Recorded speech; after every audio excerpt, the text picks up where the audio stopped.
শরীয়তপুরের কালকিনি উপজেলা স্বাস্থ্য কমপ্লেক্স চালু হওয়ার আগেই প্রায় অর্ধ কোটি টাকার মূল্যবান যন্ত্রপাতি ও মালামাল লুট এবং চুরি হওয়ার খবর পাওয়া গেছে। এই ঘটনার ফলে স্থানীয় জনগণের মধ্যে চরম অসন্তোষ বিরাজ করছে এবং স্বাস্থ্যসেবা কার্যক্রম শুরু নিয়ে অনিশ্চয়তা দেখা দিয়েছে।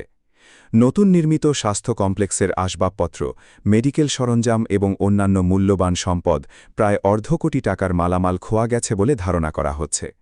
হাসপাতালটি চালুর আগেই এই চুরির ঘটনা ঘটে, যার ফলে ভবনটি তৈরি হলেও সেবার জন্য পুরোপুরি প্রস্তুত করা কঠিন হয়ে পড়েছে। এই ঘটনার ফলে সরকারি সম্পদের বড় ধরনের ক্ষতি হয়েছে।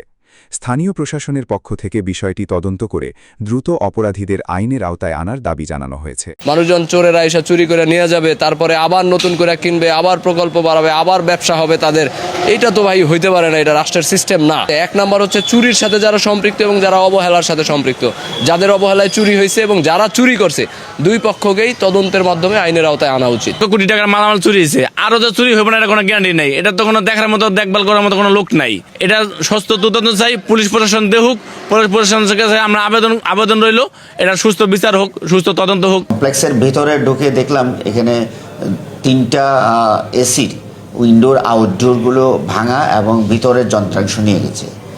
এছাড়াও আপনার এখানে যে স্টোররুম ছিল, স্টোররুমের ভিতরে আপনার বিভিন্ন যন্ত্রাংশ খুলে নিয়ে গেছে। পরবর্তীতে বিষয়টি আমি ইউনো মহোদয়কে অবহিত করি এবং কমপ্লেক্সের যারা কর্তৃপক্ষ আছে তারা এসে বিষয়টি দেখেছে। দেখার পরে তারা এস্টিমেট করে এটা মামলা দেওয়ার জন্য প্রস্তুতি নিচ্ছে বলে আমাকে জানিয়েছেন।